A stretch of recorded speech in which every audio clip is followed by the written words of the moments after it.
कहीं भी आप देखिए, किसी भी क्षेत्र में अगर प्रतिद्वंदता है तो ब्राह्मणों को लेकर किया जाता है। तो लोग कहते हैं कि ब्राह्मण ने कुछ किया नहीं, ब्राह्मण ने लोगों को किसानी सिखाया। आप सातवाहन में देखिए तो सर्वप्रथम जो है भूमि दान का प्रचलन हुआ और ब्राह्मणों ने लोगों को सभ्य बनाया, शिक्षित किया कि लोग आप समाज में कैसे रह सकते हैं।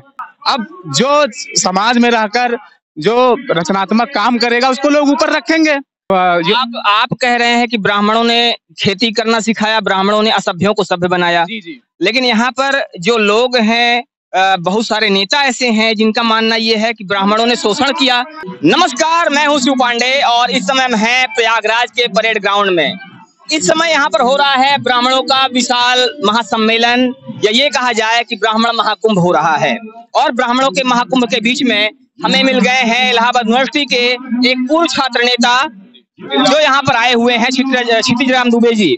आइए हम इनसे बात करते हैं कि ब्राह्मणों को लेकर इनकी क्या सोच है। और चूंकि ये युवा हैं तो युवाओं को, अगर युवाओं की बात की जाए तो युवा वर्ग किस तरह से इस समय ब्राह्मण होने के नाते क्या वास्तव में परेशानियां महसूस कर रहा है, क्या वास्तव में उसके साथ एक जो होता है कि एक भेदभाव वाली नीति अपनाई जाती है, क्या इनको महसूस होता है कि ब्राह्मणों के साथ ऐसा हो रहा है, ब्राह्मण छात्रों के साथ ऐसा हो रहा है। तो इन सभी मुद्दों पर हम जानते हैं क्षितिज दुबे की राय ब्राह्मणों को लेकर और युवाओं को लेकर ये क्या सोचते हैं।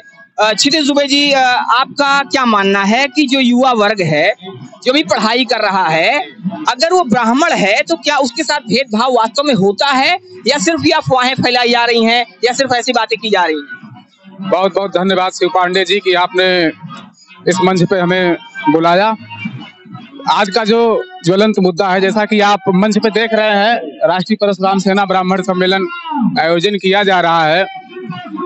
मैं पूर्व छात्र प्रतिनिधि इलाहाबाद विश्वविद्यालय रहा हूं, अभी हाई कोर्ट में प्रैक्टिस कर रहा हूं एज एडवोकेट। तो ब्राह्मण का अर्थ अगर हम देखें तो ब्रह्मा को जानने वाला, और ब्रह्मा शब्द अपने आप में बहुत बड़ा शब्द है। ब्रह्म ज्ञान जब हो गया किसी व्यक्ति को तो सारी दुख मोह माया से दूर हो जाता है। और उस ब्राह्मणत्व को आज लोग ऐसा कहिए कि विद्वजन जो हैं या तो बता नहीं पा रहे हैं लोगों को कि ब्राह्मण होता क्या है, ब्राह्मण ने किया क्या है, या हम लोग उस पे जो है ध्यान नहीं देना चाह रहे हैं कि एक्चुअली में हम क्या जान रहे हैं, क्या जानना चाहिए।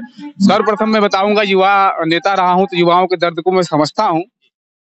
आज ब्राह्मण के खिलाफ मैं ऐसा नहीं कहूंगा कि राजनीतिक मंच कोई नहीं है यहाँ पे। कहीं भी आप देखिए, किसी भी क्षेत्र में अगर प्रतिद्वंदता है तो ब्राह्मणों को लेकर किया जाता है। उनको याद रखना चाहिए जो तथाकथित सस्ती राजनीति करते हैं कि ब्राह्मण ने ही शस्त्र और शास्त्र दोनों दिया है। अगर आप देखें कि शुरुआत से ही देखें, मैं नाम का नहीं लेना चाहता क्योंकि अनगिनत नाम ऐसे हैं जिन्होंने आपके भारत को बनाने में, सनातन संस्कृति को बनाने में ब्राह्मणों को क्या योगदान है हमारे महापुरुष के द्वारा बताए गए हैं, अभी आज तक भी बताते जा रहे हैं। लेकिन मैं युवाओं को प्रेरित करना चाहूंगा, चाहे वो आजादी की लड़ाई हो। लोग कहते हैं कि ब्राह्मण ने कुछ किया नहीं, ब्राह्मण ने लोगों को किसानी सिखाया। आप सातवाहन में देखिए तो सर्वप्रथम जो है भूमि दान का प्रचलन हुआ और ब्राह्मणों ने लोगों को सभ्य बनाया, शिक्षित किया कि लोग आप समाज में कैसे रह सकते हैं। असभ्य जातियां हमारे यहाँ बर्बर जातियां थी, जंगलों में रह रहकर, इसीलिए आप देखते होंगे कि बीच में 100 घरों में एक ब्राह्मण होता था। ब्राह्मण को ऐसे नहीं रखा जाता था, ब्राह्मण की उपयोगिता थी। ब्राह्मण उनको खेती करना सिखाता था, संस्कृत।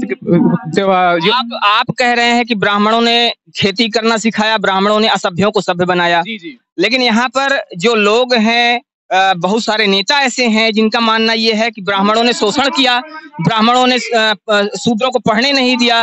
और बात चूंकि हालांकि यहाँ पर शूद्र शब्द जो है ये जातीय सेंस में नहीं है, क्योंकि जैसा कहा गया है वेदों में, पुराणों में कि जो शूद्र शब्द जो है, शूद्र की बात करें, ब्राह्मण की बात करें, ये सब वर्ण होते थे। लेकिन आज उसको जातियों के अनुसार बांट दिया गया।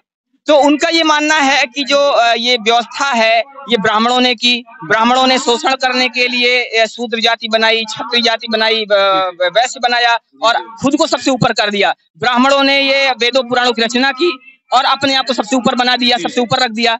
और आप कह रहे हैं कि ब्राह्मणों ने लोगों को शिक्षित करने का काम किया।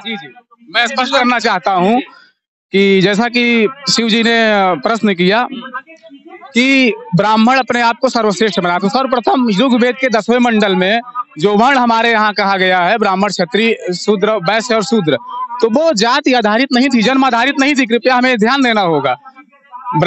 मुख जो बोला गया है वो ब्राह्मण बोला गया है, बाहु जो बोला गया है वो क्षत्रिय बोला गया है, और जो कहते हैं कि पेट या फिर पांव वो बोला गया है आपका वैश्य, और सेवा करने वाले को पैर को शूद्र बोला गया है। ये कृपया आप लोग जो गलत फहमी लोगों के बीच में है कि जन्म आधारित कभी ब्राह्मण नहीं रहा है। ब्राह्मण का मतलब हमने कहा ब्रह्म को जानने वाला, जो ज्ञान आज देखिए, अगर यही कहते तो वेद व्यास जी क्या थे, आप बताइए। रामायण महाभारत ये सब लिखने वाले लोग अगर देखा जाए तो क्या सभी ब्राह्मण थे? अगर ऐसा आप मानते हैं कि ब्राह्मण अपने आप को सर्वश्रेष्ठ रखा है, विशेष वर्ग अपने आप को मानते, ऐसा कुछ नहीं है। ब्राह्मण ने ही सबको सिखाया। अब जो समाज में रहकर जो रचनात्मक काम करेगा उसको लोग ऊपर रखेंगे। आज थोड़ा बहुत क्षति हुई है उनके व्यवहार में या चरित्र में।